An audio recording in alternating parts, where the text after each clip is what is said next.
The fantastically named We Are One is the newest VR clone puzzler, a genre that I would love to see flourish.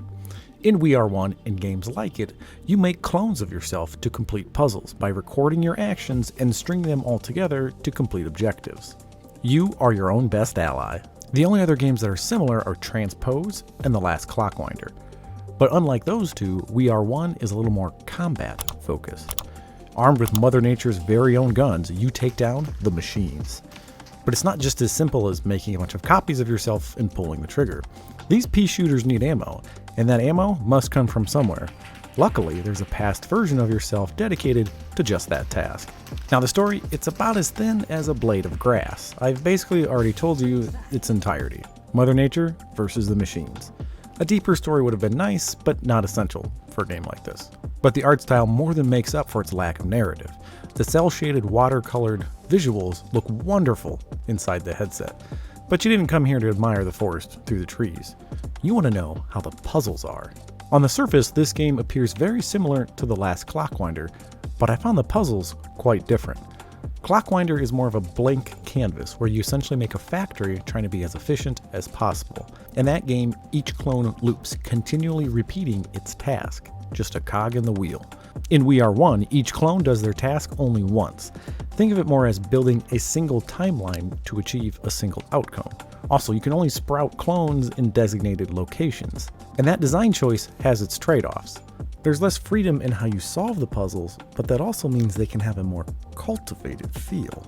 And on many occasions, you can really see the developer's creativity blossom. You begin each level on Mother Nature's outstretched palm, surveying the challenge rooted beneath. After programming a clone, you return back here to program another until you solve the puzzle. The game only allows you to edit your most recently planted clone. It starts off simple enough, killing machines and moving resources around, but you'll also encounter some real mind-bending puzzles. Here's an example. Clone 1 unlocks a new area by shooting out a window, but in doing so doesn't have enough ammo to take out all the machines. The broken window reveals a new sprouting location, so you make Clone 2, who kills all the stuff that Clone 1 can't see, and then runs out of ammo.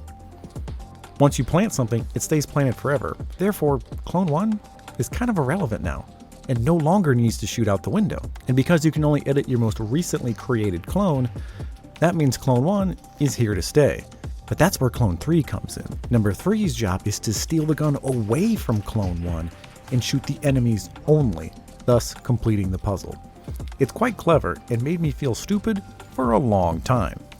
But the brain melting doesn't stop there. Some sprouts are connected, and when you spawn one, you spawn multiple, and they all mirror your movements in real time.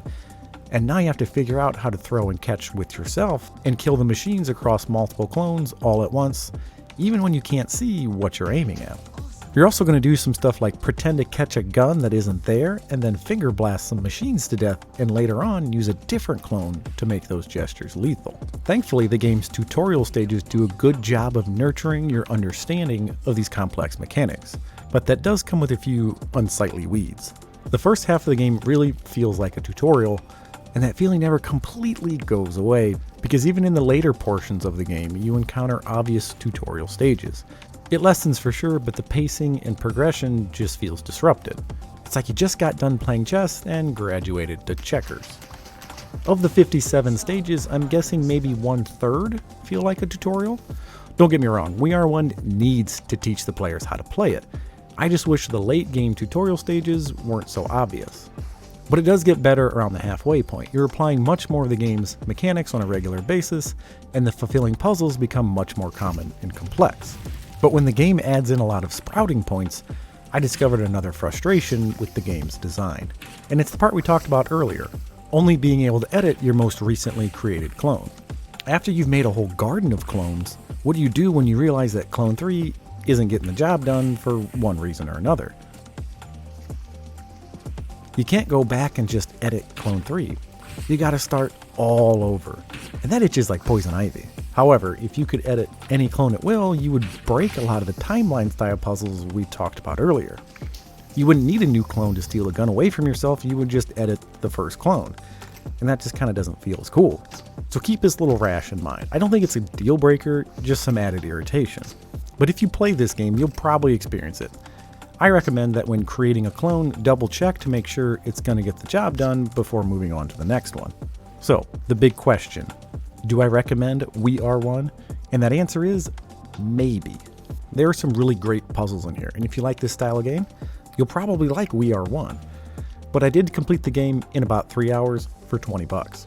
If you've never played a VR clone puzzler before, you need to try one, because cloning your movements in self-cooperation is an incredible fit for VR. It's immensely satisfying to watch a collection of your clones working together to complete a task. You almost feel like a proud parent. If you like to chase leaderboards, We Are One has a great leaderboard system. You can see the top times and their replays, each one a case study in efficiency and humility. But when watching the top of the tree, I also discovered a potential flaw that might piss off some of the leaderboard types. I saw a lot of first place replays where people manipulated their play space to break the puzzle, completing it way faster than what was possible. Speedrunners might like that kind of thing, but if you just spend an hour trying to shave a couple vital seconds off your time, you might feel cheated, especially if your headset doesn't allow you to manipulate your play space in this way. I think the devs need to find a way to eliminate play space cheating and remove those times from the leaderboards. Now, for me personally, I think this game fell just a bit short of my expectations, but maybe I just had the wrong expectations going in. I thought I was going to be fighting back wave after wave of enemies with clones. We Are One is not that. This is a mind-bending puzzle game where you kill specifically placed enemies. I think that's more of a fault of my expectations and not the game.